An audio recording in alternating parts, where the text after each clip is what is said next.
keep this as light touch and interactive as possible. So please continue to put questions in the chat bar throughout, and we will answer them all.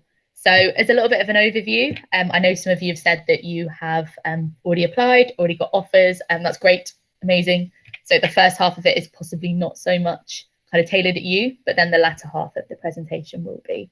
So we'll be covering university, why choose uni, courses, the other fun bits about uni like societies, a light touch on student finance, and then look at the other opportunities available to you in terms of year abroad, placements, and finally look a little bit about how we made the step from university to the Department for International Trade. And most importantly, which is not actually on the agenda, we'll share some of our top tips on choosing what university you'd like to go to, what course you want to study, and where you want to go. So next slide, please.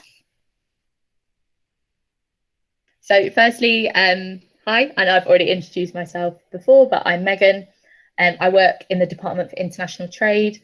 I am a trade negotiator and a policy advisor. So it's a bit of a fancy job title for something that's not actually that complex.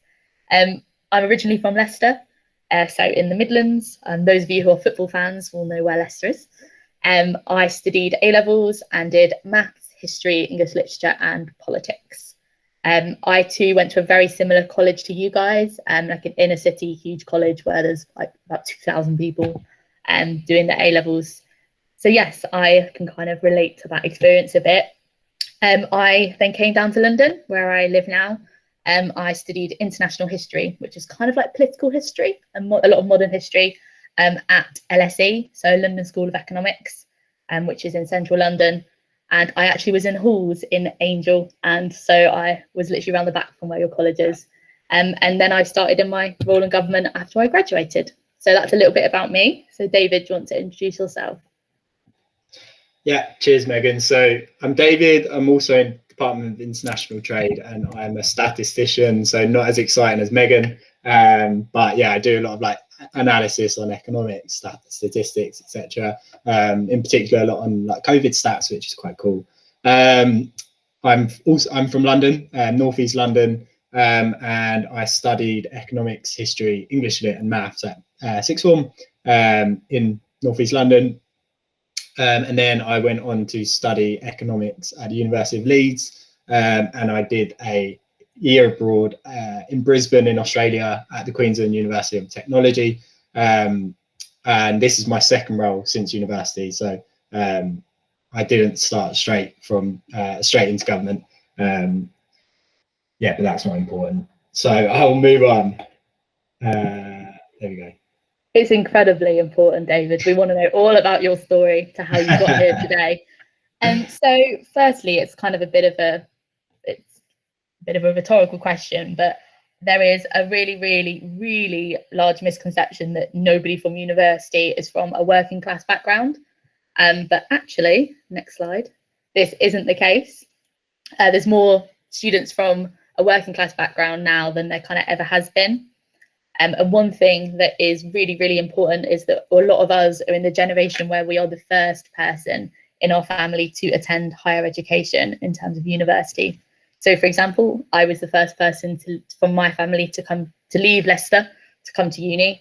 And yeah, as you can see here, there's some statistics, very statistician of you, David, to add in some stats here on higher education from a working class background.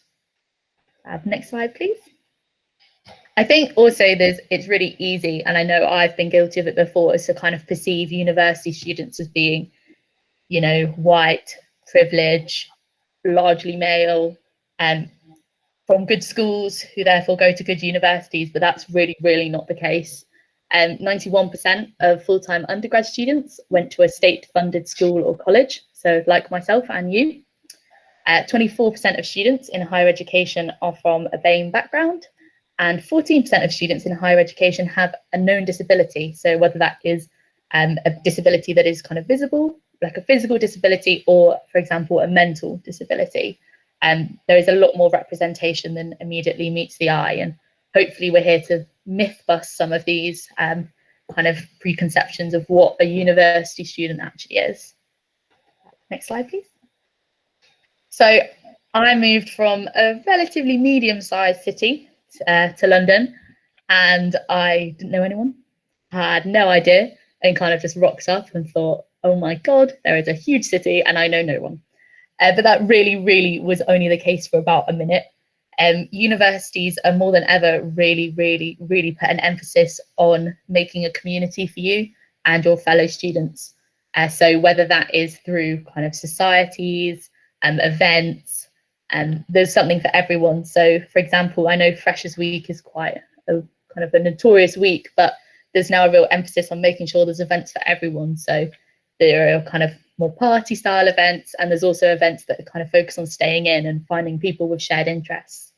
So I was really, really, really involved in societies at university, to the detriment of my studying, I hasten to add. And one of the big things that I was involved in was netball.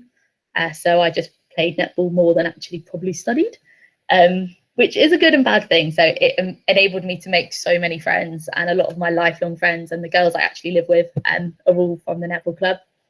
However, if netball is not your thing, and I won't judge you if it's not, actually there are so many different societies, such as anything, I don't know. So there are religious societies, subject related societies, debating societies, French or other language societies, and also a personal favorite is the Quidditch Society. So if you want to run around like Harry Potter, go for it. And there's also things like the Tea Drinkers Society. And to be fair, I didn't realise there was enough different teas to make a society, but apparently there is. So as you can kind of see, there is really something for everyone at university. Megan, I might just jump in there and say how definitely beneficial those societies are in terms of making friends, and getting a lot of free stationery at like freshers fairs. If you go to university with a lack of stationery and go to a freshers fair where there's they're doing like societies are hosted, like trying to get you involved, sign up to everything and you get free pens, you get free everything. So that's a top tip when you do go to university. Sign up to loads of societies. You don't even need to go to them, but you get loads of free stuff out of them. So definitely I got free Domino's pizza in Freshers Week. And I think I only had to put my email in, and then I unsubscribed very quickly. Yeah. Next slide.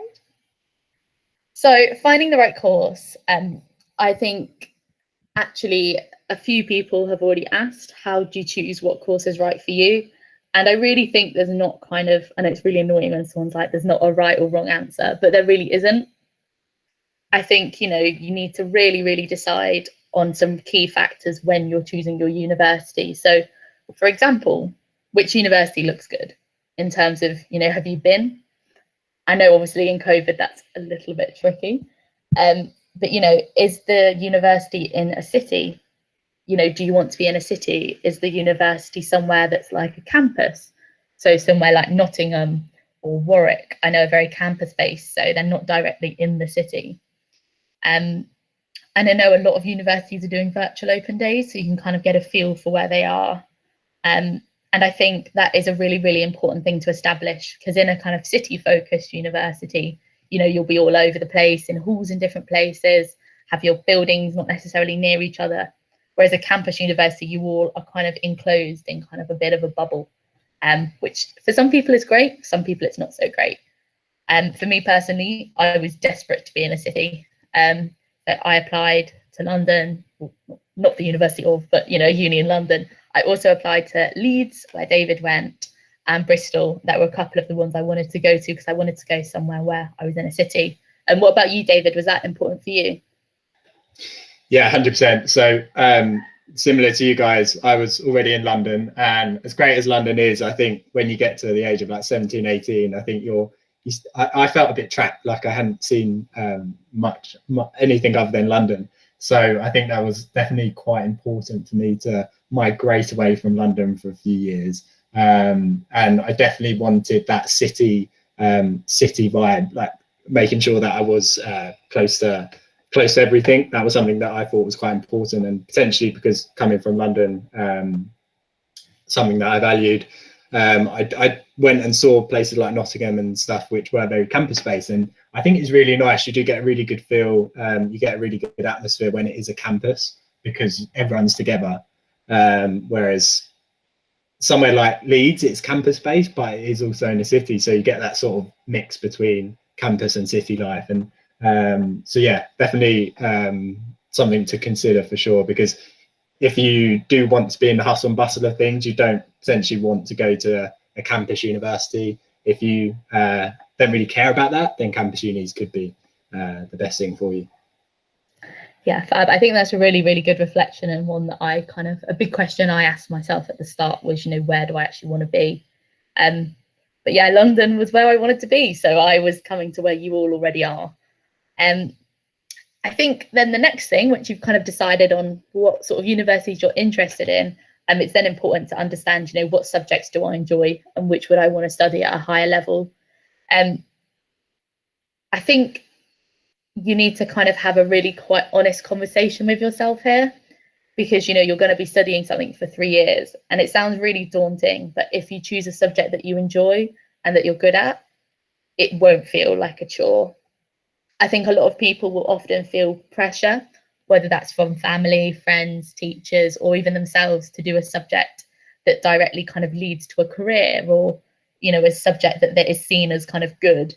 But that is really, really not any way to choose where you want to go to university to study. Because for me, my parents kind of thought, oh, you know, you've always really liked maths and science, you'll probably do that. And I turned around and was like, no, I want to do history. And they were a bit like, well, where's that come from? But I think I realised I didn't want to do maths, and then I wasn't sure personally if I wanted to do English or history. And for me, I kind of just was really, really thinking, and I was considering doing a joint honours, and which is, for those who don't know, it's where you do 2 subjects and you just split your time half and half, or kind of 60-40 depending on the course, and you get to study 2 things. And for me, I realised that I wanted to do history when I realised that the stuff that I really enjoyed in English literature was when we looked at the context. And I realised that actually I liked the history parts of English, and I kind of was like, okay, it's got to be history then. Even so, one thing to note is that the same subject will not be the same at every single university. So then it kind of, when I, for example, I can use history as the example, was that at some universities, a lot of it is kind of British history or like domestic history. So for example, at Bristol, a lot of the course was looking at the slave trade in Bristol. Whereas at LSE, it's international history that I study. So that is a lot of history of modern international relations. So it was a lot more kind of modern and foreign policy related. Or whereas at some universities, it's very cultural history, you know, like kind of looking at Tudors and the sort of outfits they wore. Really sorry if none of you here are actually that bothered about history, but it's quite a good illustrative example. I'll give you another one. So, for example, my sister is currently at Brighton, and she studies a sort of design-based architecture degree. I'm not really sure. It's something arty. And she found that at some universities, it was really hands-on and practical. And a lot of the courses that she wanted to do were looking at sculpting and building. Whereas at other universities, it was a lot more theoretical and doing kind of like online design. So that is really, really important to know what you're signing up for, because even though you might like design or you might like history, you've got to make sure at the universities you're applying for, it's actually stuff that interests you. It's kind of a real important pointer. David, how did you choose your subject? Yeah, so I was just going to jump in there. So I made the wrong choice, because there's a few comments in the chat about the pressure of choosing the right subject. So history was always what I wanted to do at university, because it was my favorite thing at school, whatever. But I fell under the trap of being very career focused on in deciding what degree I wanted to do. I was like, I need to do economics because that's going to get me the best jobs, whatever. History is going to silo you into like becoming a history teacher or something. But there's a big but there. That is not the case. Just because you do a history degree, an art degree, does not mean that you are not going to be able to do like an analytical job like what I do, or anything, because nowadays employers don't tend to care as much about your specific degree, just as long as you can display that you've learned things. Let's say you want to go into an analytical career like what I did, you can display you've got analytical skills, you can just talk to people like this, that's what they want to see. They don't care about the actual subject you've studied. They care about the skills you have got from that degree. So history, as an example, you learn, Megan, you're probably better at explaining this, but you learn a lot of like qualitative skills that open so many doors for you, like in the government, especially. I know you're on the generalist scheme, Megan, so generalists, you can come from pretty much any background. They don't discriminate on what course you studied. Me being a statistician, you could do statistics, you could have done economics, maths, anything, psychology. So don't stress too much on your degree choice, because as long as you can display that you've learned a lot of different skills whilst at university, that's all they care about. Yeah, I'm really loving what's coming in the comments. So many of you have kind of got really good decisions on what you want to study. And I kind of wanted to respond to one of the kind of questions about the pressure of being first generation going to uni and trying to find a secure subject. I think that there's a lot of misconception around choosing subjects and whether that will directly lead you to a job or not. So, for example, like David said, history. No, I do not want to be a history teacher. Never did, never will. I also will not be a librarian. And I think it was something that people often ask me, well, what are you going to do? But it's really not about the actual history. I was saying to David before the session, I mean, I could come and talk to you all about gender equality in communist China, but I really don't think you care. The most important thing about the history degree for me was learning the analytical skills, was learning how to argue, was learning how to write in good kind of English. All skills that actually as a trade negotiator I use on a daily basis. So for example, last night I was in negotiations and I was having to persuade the other side of why they should take my point, and they would challenge me and I was having to really convincingly argue. And these are all skills that I was taught during my history degree. And so no, I'm not a historian or a librarian. I work for the government. And I think, for example, anything in terms of any degree that is kind of like that, like an English degree or politics, it all teaches you these really core skills. I also wanted to... sorry, can I just add there as well? I mean, yeah, God, it was a long time ago. I went to university, but I mean, for example, I did social policy, and again, you could say, well, what does that qualify you to do? But there's so many careers actually where you can take a postgraduate course after you've done your first degree to qualify you as something. So, you know, that's what I did. I did my degree and I thought, actually, I want to qualify as something. So then that's when led me to a postgraduate sort of 1-year course in the career in careers guidance. So, and, you know, I didn't have to have any degree to get onto that course. So there's so many options open to you. And yeah, 100% agree with what Megan and David have said. You just got to choose something you enjoy. Otherwise, you could end up dropping out. Yeah. You won't do the work. And it will cost you money. I mean, when I went, it didn't really cost anything. But, you know, now if you spend a term at university, that's going to cost you quite a lot of money if you then drop out and have to start again. So it's so important you get this right. But also it's important you get it right, but don't feel like that what you are going to choose is a wrong decision. Anything you choose is going to be beneficial in some way or another. So yeah. Also something I wanted to add as well, following what Joanne, you were saying, if you can do whatever degree you want, and then if you feel like that's potentially not what you wanted to do, master's degrees also, once you've done a degree, masters are pretty much open across the board. So say you did a history degree, you could then do like an economics master's. So that is also an option. They just want that base degree first, and then you can later on choose something more specific. Yeah, I like that. I think that's a really good point to make. I think also to pick up on what I think Selena said in the comments, you know, if you want to do kind of a career in banking, well, actually, Selena, I've got some interesting news for you, because history graduates are really sought after by banks.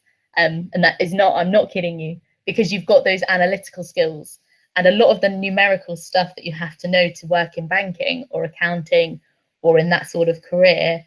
Those numerical skills can be taught. You know, they're looking for someone who has a degree. And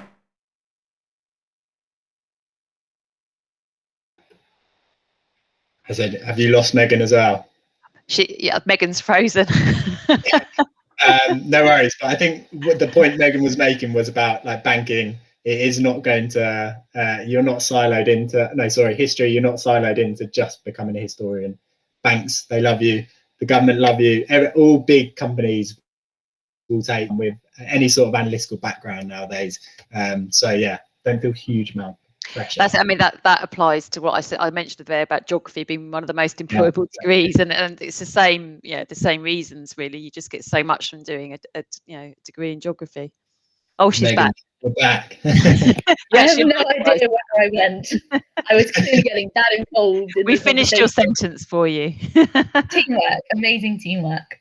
But yeah, I think to reiterate, do your research, and you will, whatever decision you make, it will be the correct one, as long as you've done your research and you understand what you're kind of signing up for.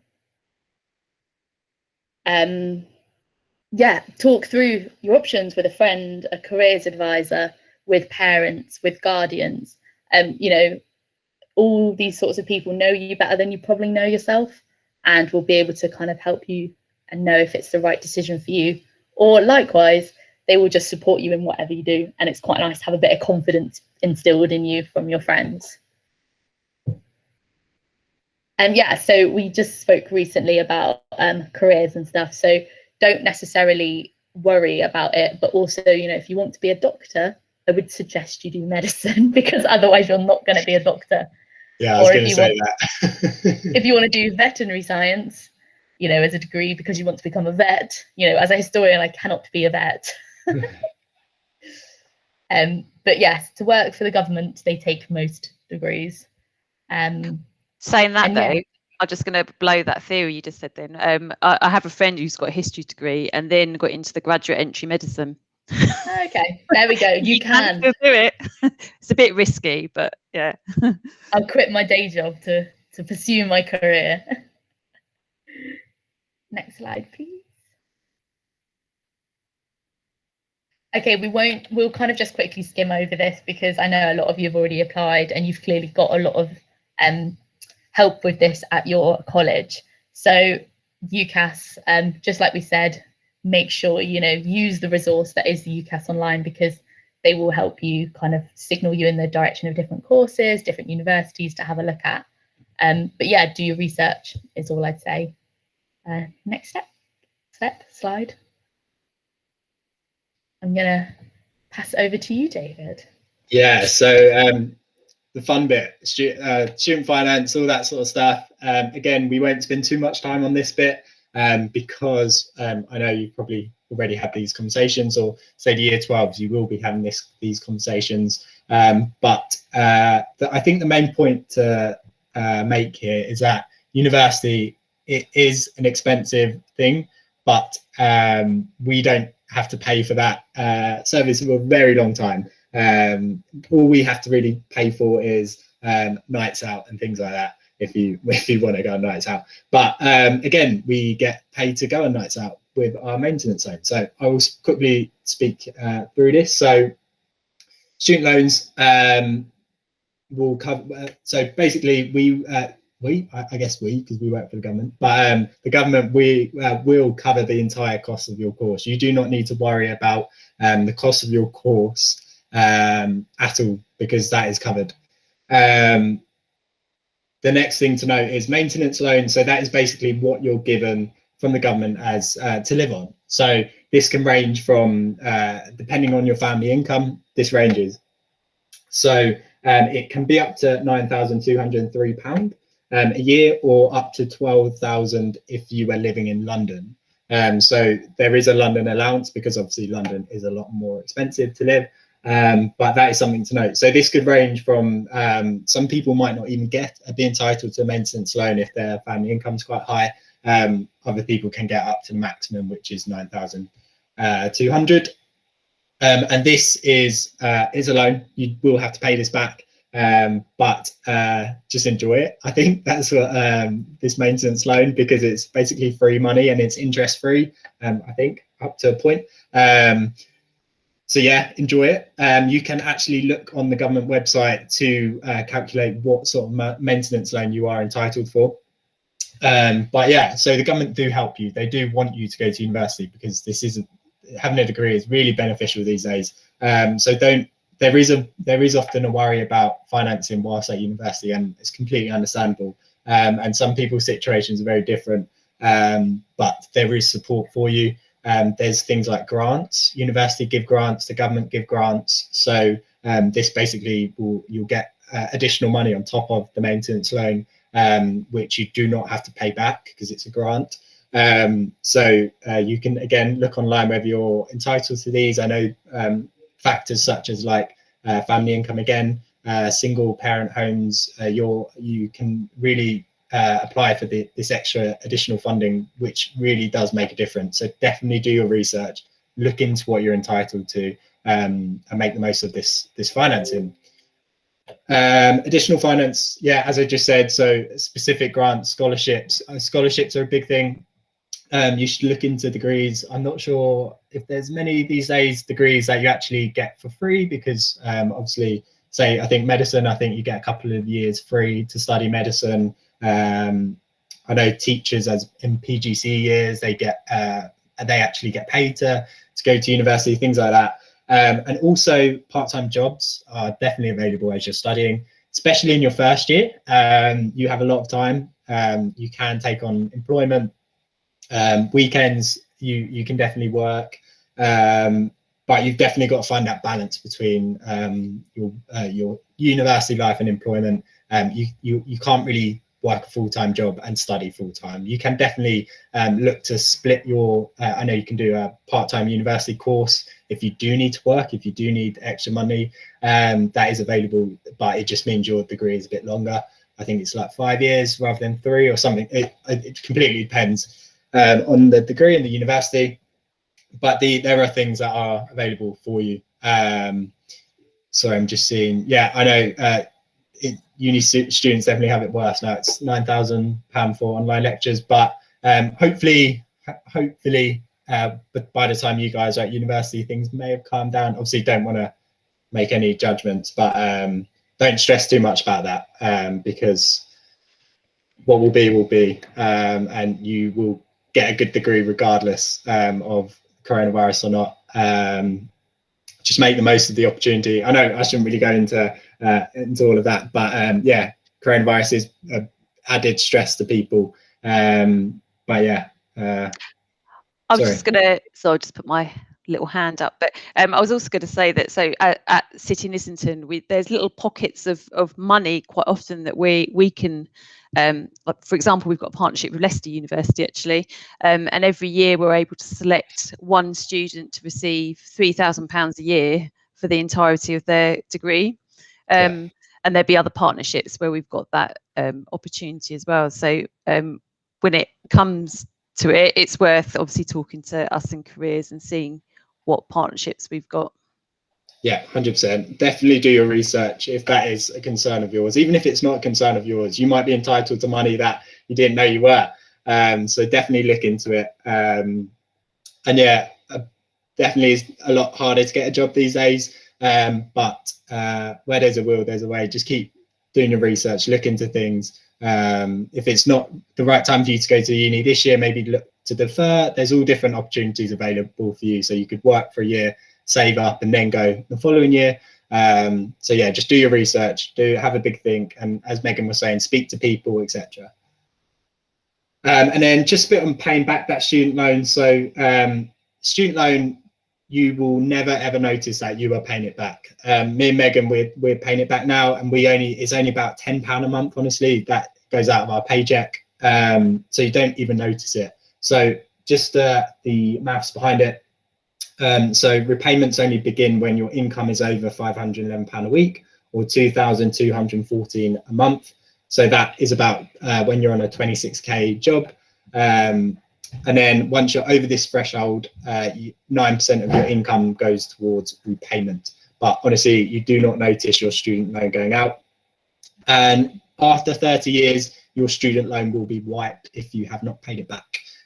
So honestly, student loan is not something to really stress about, because as I said, you won't notice it. If you're not earning a certain amount, you won't even be paying back. So don't stress too much about that. Cool. So this is just an example. I won't go through it because I think there's you can go through this at your own time. But yeah, not the most interesting slide. Cool. So sorry, I'm seeing some messages. I was saying we could cover that at the end because that kind of comes into our top tips. Perfect. Cheers, Megan. We're all desperate to hear about your year abroad. Yeah, so now's the fun bit, guys. So extending your studies. So this is basically in between your second and third year, a lot of universities will offer an extension year. So basically taking a year out to either study abroad or do a placement year, so actually get a job.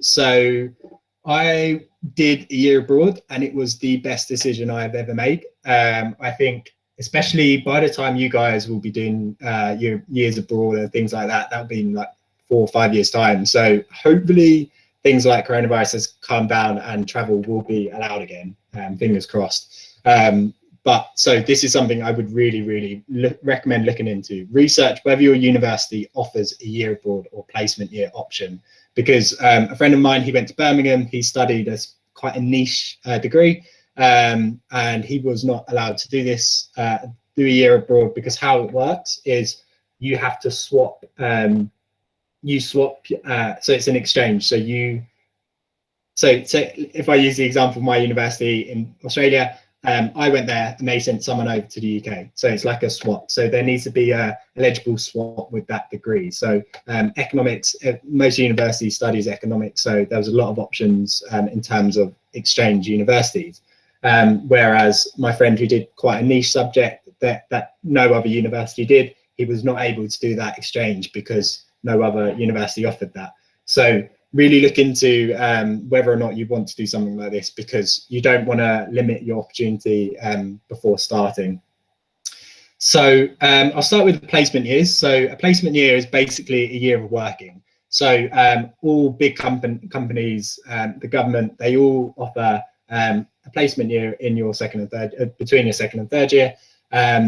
In terms of the government, because I know a bit more about that, you can work in all different departments. You can do economist, you can be an economist for a year, statistician for a year, all sorts of different jobs for a year.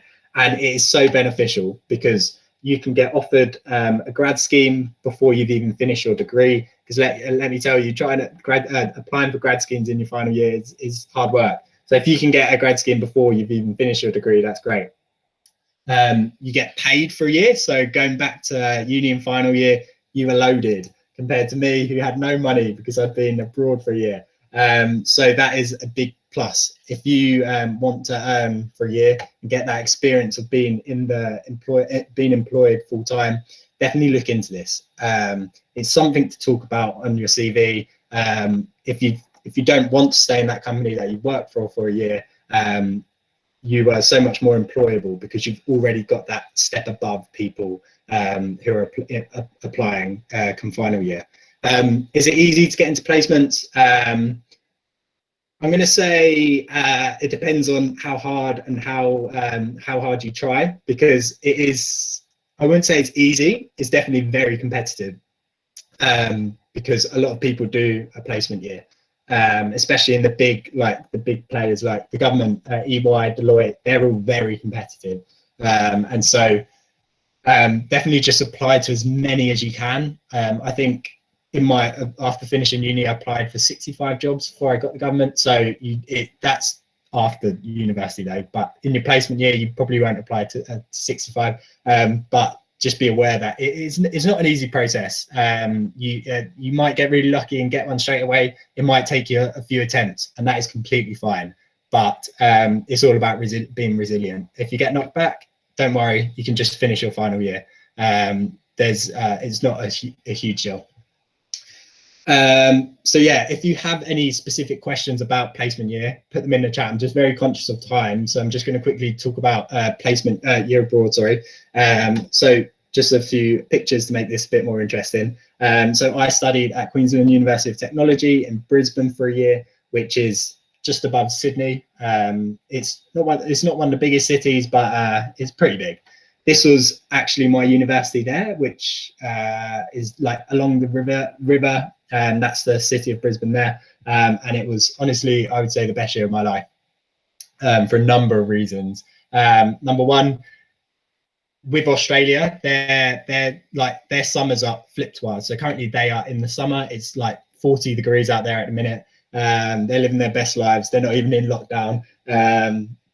But that was a big thing for me. I was chasing the summer basically. So finished university in June, had a summer in UK, and then flew to Brisbane in, I think, August. And it was their winter, but winter in Australia is like still 20 degrees every day. And then come November, study for a semester, and then come November is their summer. So I had a summer break from November to March. And so I had 2 summer holidays that year. And then started studying again in March till the following August, came back home, started my final year. So that was something that I was really, I'm very much, I like the heat. I don't like this weather outside right now in London. It's not really for me. So that was a big factor as to why I chose Australia. Sorry, I go on a lot of tangents when I talk about my year abroad because I could go on for ages. But the best things, I got to meet an insane amount of people from around the world. I lived in a 20-bed house. It's not as fun as it sounds, but it was really fun, full of like Brazilians, Italians, Spanish people, British people, Irish people. It was really fun. I got to travel during that 4-month break. That was something that I've never really done before, and that was crazy. And the good thing about a year abroad is you're not supposed to study things that you can do at home. So in Leeds, I was not allowed to study anything I could do in Leeds. So I got to study things like Australian politics, the Indigenous politics in Australia, really, really interesting things. And so it was just such a brilliant opportunity. Year abroad's not for everyone. If you're very much, I know, if you don't want to move away from home, that's fine. Not traveling, things like that is not for everyone, but I would really consider it if you are interested in seeing different sides of the world, exploring different cultures, and that sort of thing. And I want to plug that it sounds very expensive, and it is, but there is a lot of ways around this. So if you are within certain incomes, so firstly, I should say that university fees for the year is only $1,000 compared to $9,000. So it's only going to cost you an extra $1,000 because that's how much universities want to push you to do things like this. Second thing, you get a lot more student loan. If you are in those higher maintenance loan brackets, you actually get, I think, 3 return flights home. So you can fly home from, say, Australia 3 times that year for free, and you get that reimbursed. So that isn't something hugely to stress about because I know flights are expensive. What else? You get a lot more grant. There's a lot of opportunities for you to get involved in year abroad. It is possible. And I'm trying to think of things. Yeah, there's a lot of funding available. It's basically exactly, a lot of financing available.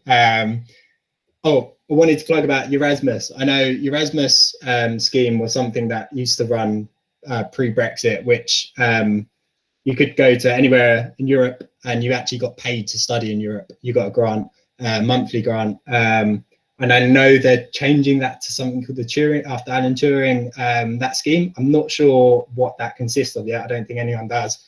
But watch that space because that could be something really great, fingers crossed, that you guys could get involved in.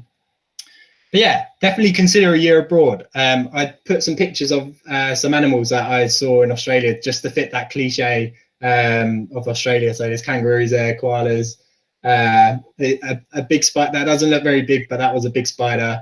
There's a sign when I went up north about recent crocodiles sighted in the area, and there is a picture of a crocodile. So not that should put you off. That was just an added bit of fun, and again, why I would really recommend Australia amongst other places. So yeah, really explore these options as you're looking at your universities, because this is something that I would really recommend, even if you do a placement year. It's just basically prolonging your student life, and why wouldn't you do that? So yeah, I will move on because as I said, I will talk about this for hours. If you've got questions, please put them in the group chat. the group chat, the chat about any questions about placements or year abroad. And just to plug finally about work experience and internships, during your summers, economize your summers, make the most of your summers, try and get on internships, get a summer job, anything. Just don't waste your summers. You get 3 months off every year for your summer, and there are so many opportunities available for you. For example, these internships, such as the Civil Service Early Diversity Internship in your first year, and in your second year, you can do the Civil Service Summer Diversity Internship, which is 6 weeks. And these are aimed at university students who are from BAME or working class backgrounds. These are brilliant because they fast track you into future jobs, into future employment, and it's just another great talking point on your CV. This is something I really want to stress. Make the most of your summers, even if it's just working at your local job, something like that. But yes, let me move on because, again, wasting time. And then graduate opportunities at DIT. So DIT is a great place to work. It's really fun. The Civil Service Graduate Scheme, which me and Megan are on the fast stream, is the Times #1 graduate employer. And there's so many opportunities for you working in economics, policy, digital, data, technology, stats. I always need to plug stats because it's great, and many different other things. Starting salary is about 28k, and by 3 years you could be on 50k. So really look into opportunities within government because there's a lot out there and they are really great. Sorry, I've been speaking for so long. So here are our top tips. Just laughing at the chat, I said I didn't actually do a year abroad because I was too scared of the crocodiles. No, you don't see crocodiles anywhere. Just I went on a boat trip and to see crocodiles. They won't go near you. Sorry, they also have a joke about people who do their year abroad in that they never ever stop going on about it. So I'm really glad to confirm the stereotype. That is definitely true. But yeah, really look into it, guys. As I've already said. Sorry, Megan, over to you. I'm going to just run through quickly some top tips. Number 1, choose a subject that you enjoy as you will be studying it. I think I touched on this earlier. Don't choose something because you're told to do it, because at the end of the day, you're the one who's going to be sitting the exams, doing the coursework, doing the lectures. I'm really basing this on the assumption that you will all participate in all your lectures, of course. So make sure you choose something you want to do. Again, I've said this earlier, the same course at 2 universities will teach completely different content. So do your research in what you want to study. And finally, going to university is way more about, is about way more than just studying. You know, enjoy the freedom. You get to leave home for the first time. And it's so exciting because you get to, you know, go out in the world, make new friends, make decisions based on what you want to do rather than kind of having to be home in time for tea. Sorry, for those of you who go above Watford, tea is what we refer to the evening meal as, aka dinner. You get to have freedom, and it's exciting. And I just really plug the fact that you meet some amazing people and you get to learn so much about yourself and the world. And yeah, you really should take the opportunities if you can. And I didn't do a year abroad, to clarify, not because of crocodiles, but because I didn't want to. I wanted to stay in London, and my university wasn't really huge on it. There wasn't really many opportunities, but that was fine for me. But if I was David, I'd have been very upset. David, your top tips. Yeah, but that's what I mean. Make sure you research uni. If you know already you want to do a year abroad placement year, make sure you look into that your university allows you to do that. So my top tips, definitely think about the university location. As I was saying, I wanted to get away from London. Not everyone does. And I definitely wanted to be in a city. So that was really important for me. Definitely visit the university. I know you guys can't do that at the minute. It's all virtual, but definitely do virtual tours because you really want to get a feel for the uni. You don't want to sign up for a uni for 3 years and realize that, this is not what I signed up for. Do your research into where you're going to be going. I think that's really important. Research year out options. I won't spend too much time on this again because we're down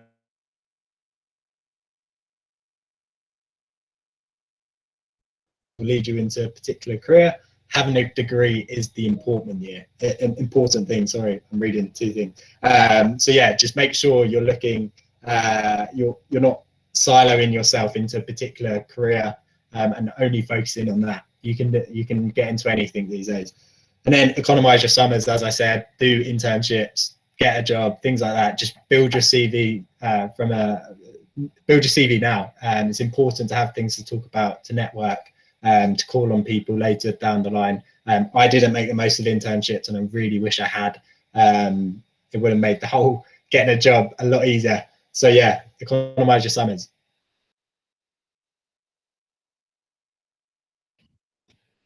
Right, David, I think we've just lost you, but Joanne has her hand up before we take questions. I don't think I'd lowered it actually, but that's fine. And we can see if any more questions come through. But yeah, thanks so much for sharing your experiences. I definitely agree with everything you've said about choosing the right course. So yeah, any questions, students? Please don't be shy. Sorry, it happened to me. I lost signal. I'm back. I think the whole looking into university could be so overwhelming, can't it? Really, my son's in year 12, and I'm going. I can see my summer is going to be spent, well, hopefully travelling around, going to look at different universities, and I keep sending him so much stuff. But it's easy to get overwhelmed. So I think just little talks like this are really good because you're just sort of starting gradually. So I think we'll go back to a question that I didn't answer from earlier. So the question was, did you choose the same subject in every uni you applied to? I'm thinking of applying for PPE in one uni, but also politics in another. However, I'm worried about how to make a personal statement fit both. This is a classic example. You are not alone. I think a lot of people are really confused as to what they want to do and if they want to apply to the same thing at the same universities. I'd say for me personally, try and keep it as consistent as possible. So applying to PPE and politics and then at a different university, that's not that different. But I would just be really careful, and I think careers guidance would be able to advise you on this because, yeah, I'll hand to Joanne for that. Yeah, I mean that would be fine. I think you kind of, it makes it more challenging when you've got slightly different courses, but I think having PPE and politics should be fine. It might take you a little bit longer to do your personal statement. It's when it's a real problem is when people apply for two very vocational courses. So, for example, applying for, this is a bit random, but say applying to do radiography and speech therapy, then you'll get rejected from all of them because you either want to be a radiographer or you want to be a speech therapist. So but a slight variation in subjects is usually fine. I think also you can show that you're interested in politics, philosophy and economics in the same way that you can be involved in politics.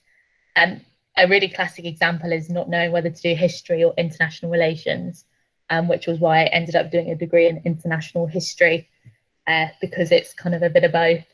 But yeah, again, in your personal statement, you just need to kind of show why you're interested. So this kind of feeds into a question from Selena, who says, how can you be a candidate that stands out? So I think what's really, really important here is to know that, the person who is looking to accept you into the university only has what's in front of them. And you need to show them how brilliant you are and how keen you are to do this subject. So for me, the way I did this was that I read a lot of books and articles about history and kind of found what I was interested in and what I wasn't interested in. And I kind of used my personal statement as a way to show that I was the best candidate because I, had gone away and read these books and, this is what I thought about them. So that we call this in university, we call it critical analysis. So it's where you don't just read the text, you kind of engage with it. So I kind of explained that, I really wanted to learn about how the fall of the Berlin Wall, for example, had interrupted the politics of kind of the world and how it had changed things because in essence, the Cold War had kind of ended. And then I read a book about the falling of the Berlin Wall that was all kind of about the culture behind it and the kind of shock. And I kind of wrote in my personal statement, I just wasn't really that interested by the cultural side, but it meant that I wanted to learn more about the political side. and kind of use my personal statement as a way to kind of show a journey as to how I'd found that I wanted to do history, and, you know, the things that I was interested in, things that I wasn't. So I'd look on the news, you know, if you're interested in going into banking or finance, you know, what is on the news at the moment? You know, just go on the BBC and type in finance. You know, is it really, really boring? Is it really, really interesting? Find something that you can relate to or kind of ask yourself questions about. So yeah, just really try and go out there and show that you've really thought about the decision. I'm going to have to, it's fantastic advice. Now, I've got another session, and I think some of the students have, that literally starts in 3 minutes. So I think we're going to have to draw it to a close, but if there's any questions that have been asked that haven't been answered, would you mind, Megan and David, just kind of sending them your sort of advice to me or something? Is that all right? I think we've kind of more or less answered everything, actually. Yeah, Joanne, would you like to send me your email, or sure. we can send you? If anyone has any questions, just contact Joanne, who can get in contact with us, because we're more than happy to help.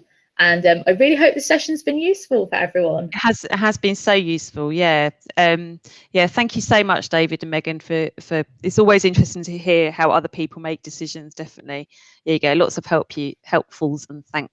No, you're so welcome. I'm really glad to help. And apologies for losing signal in the most important bit. Definitely happy to answer any questions. Yeah, brilliant. Okay, lovely. Thank you. So I'll get in touch. Thanks, everyone, and see you again next week. Everyone. Okay. Good luck. Thanks, Megan. Thanks, David. Bye.